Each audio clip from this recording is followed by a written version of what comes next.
Hi everyone, it's Kirsty. I've just come back from lunch with a friend, so if I've got spinach in my teeth, I'll apologise in advance. I have cheeked, but you never know. It's Kirsty here, the makeup loving amputee, and today I thought that I would talk to you about a little bit about what it was like to be a patient leading up to and going through the amputation. I'll probably do this in parts, otherwise it's going to be a really long video. Okay, so the beginning for me was that I've had a long-term injury. I had a complete ankle fusion and it was starting to fail, and that my foot bones that weren't fused were developing osteoarthritis and they were starting to fall apart. I had the very first thing that I went through was a discussion with my surgeon who did my fusion, and just discuss what my options were and find out whether or not amputation was an option or whether or not it was a better decision for me to have my foot fused further. And this required me to have more than one opinion. So because my accident is in New Zealand, we have ACC. You can Google it, ACC New Zealand, to find out what it's all about. Basically, it's like an insurance company, but government run, and they had covered my ankle originally. But they have a lot of criteria, that they check off before they'll agree to cover, further surgeries and things like that. So they have to approve your surgery. And there has to be a really good medical reason for it. So first, I had some x-rays done, and the surgeon was able to sort of clearly see that the bones were degenerating. And then from there, he lives, a 2-hour drive away from me. So we went up to where his offices are and discussed my options, which were fusion. And we talked about the long-term outcome of those. So for me, a fusion, might not have lasted very long, and I may have been looking at an amputation sort of within 2 to 5 years after having the fusion done. But that, because I guess it's like looking in a crystal ball for them, so they don't really know, quite how long it's, stuff's going to last. They don't know what your body's going to do with it. And and then I had to get a second opinion from somebody who wasn't my surgeon and didn't have history with me. And they looked at all of the notes, and they looked at the x-rays and things like that as well. And they discussed, the pros and cons of having a fusion or an amputation. And then my surgeon sent through the request for the amputation surgery. So I basically got a phone call from him where he said that amputation was an option and would I like to go ahead with it? And I said yes.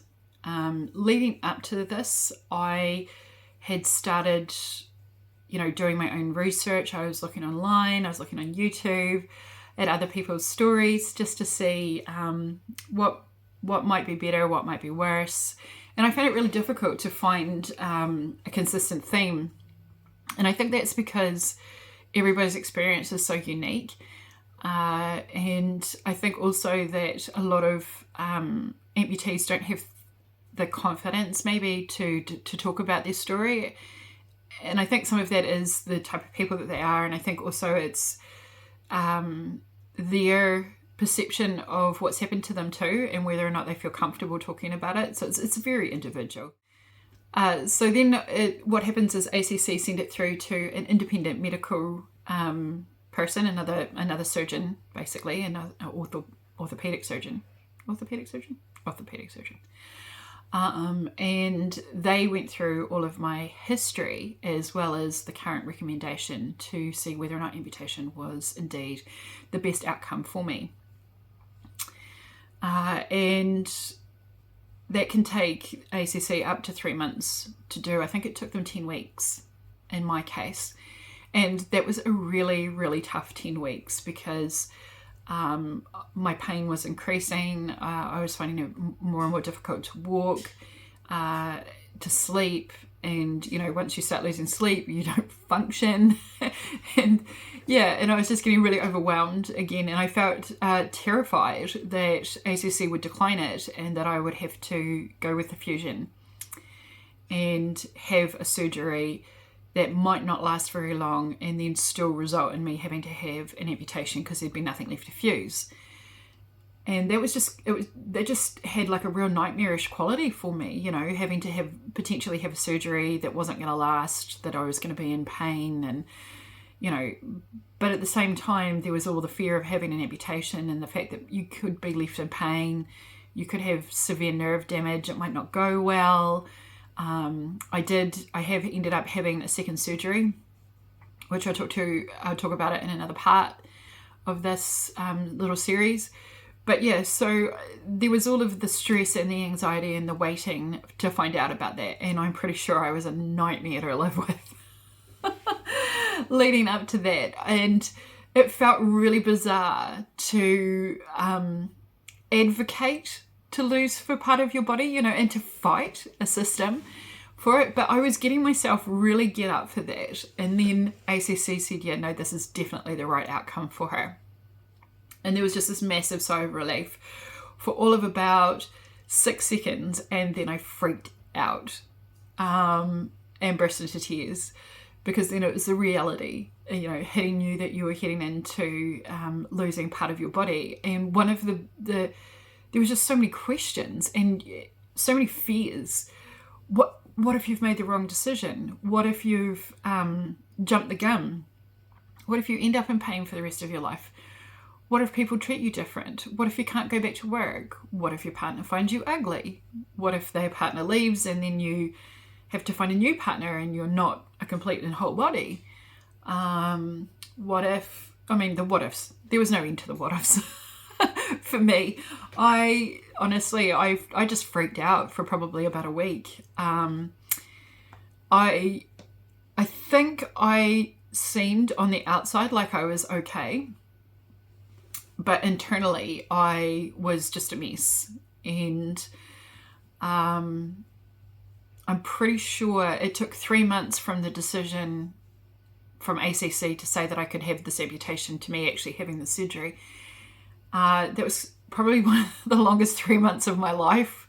I just wanted it over with. In some respects, I was super excited, because this was the end of a very, very long-term injury that had just never stopped giving me pain and that I had never stopped struggling with. And once you chopped that ankle off and it was gone, then that was it. There was no more of that going to be in my life. And I'm pleased to report that for me, that has definitely been the case. They've removed, below my knee, and the ankle and the foot and everything that was causing me so much pain is gone, and I don't have that pain anymore. Coming into one of the biggest fears that I had coming into having the surgery, and I was almost convinced that this had to be the case, was that I was going to be a different person. I was going to be somebody new, and that I just wasn't going to be me. I was possibly going to lose my sense of humor. I could be in more pain. I could live in fear of doing things because, for all intents and purposes, you're a disabled person. I struggle with that term because I feel more abled having an amputation than I did having a fusion.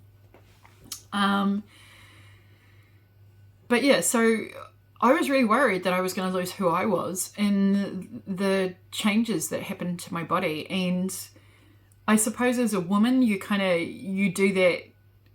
You've sort of already got this preconceived idea that you change because, like when you have a baby and you're physically changing, you literally as a person also change. And so I think I kind of married the changes up, and that they were so dramatic that I was obviously going to be a different person. And I remember straight after the surgery, like cracking a joke and, making fun of it or something, making fun of my stump or something like that. And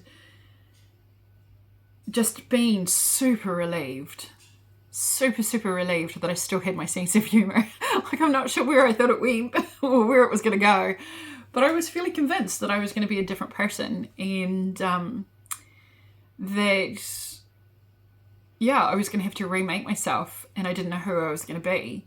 The good news is that I came out of it the same person. I'd like to say that I'm not embarrassed by my stump, but I do get self-conscious about it, and I hope that there's a difference between embarrassment and self-consciousness. Like, I'm not self-conscious when I'm at home or when I'm around loved ones, but I definitely, when I'm out in public and people notice it, then I feel awkward more than anything. Mostly awkward.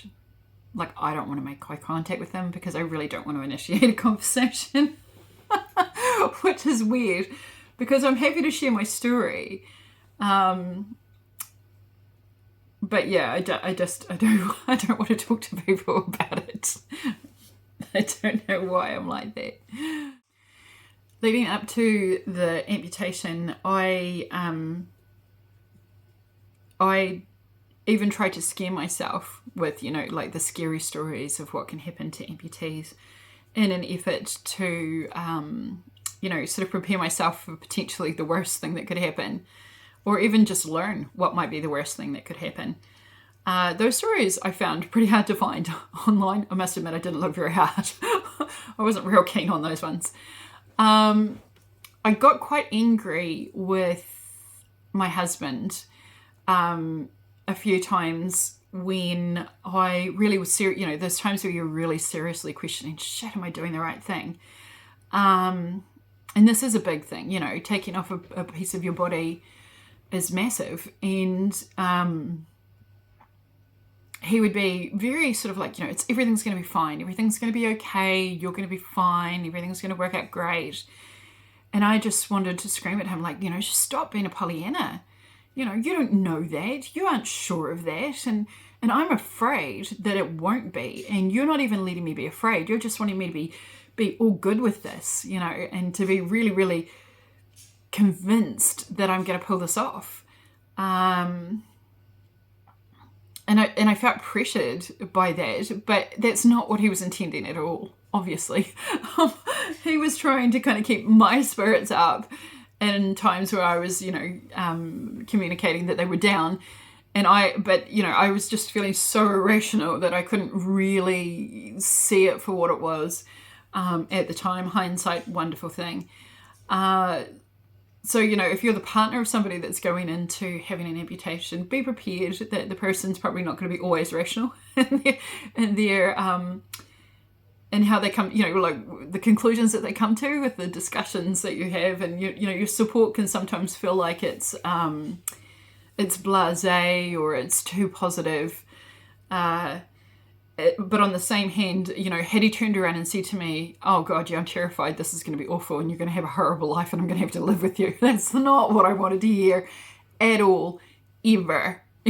So there was a no-win situation there for him. But he handled it really, really well. And, he just let me go through my ups and downs, which I definitely did do. I'm not sure that I cried about it, other than maybe when I first got the news that it was going to happen. I think I was more just in a hurry for it to be over and done with. And a little bit excited, to be honest, which sounds so bizarre when I say it out loud, but to not have my ankle there anymore. After over a decade of struggling with pain and discomfort and limited mobility and, just overwhelming, just everything. The whole situation was overwhelming on a constant basis. I was really looking forward to that chapter of that book being shut. And it didn't really matter what the new chapter brought. Quite often it was more just, yay, this is going to be over. Yeah, so that's probably part one of what it was like when I first found out that I was going to have an amputation. There was just mostly a freak out. Lots of reading, watching and listening to stories. I did connect with the New Zealand Amputee Society, and they put me in touch with some other amputees to talk about their stories. I did struggle a little bit to find people at the same life stage with the same goals. But still, you know, the information that was shared was so invaluable to me, and I felt so encouraged by the people that I was put in touch with, and just even by the New Zealand Amputee Association.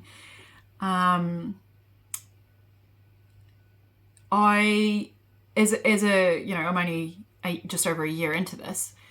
Would I have made the decision not to do this, you know, had I known what I was going to go through in the following year?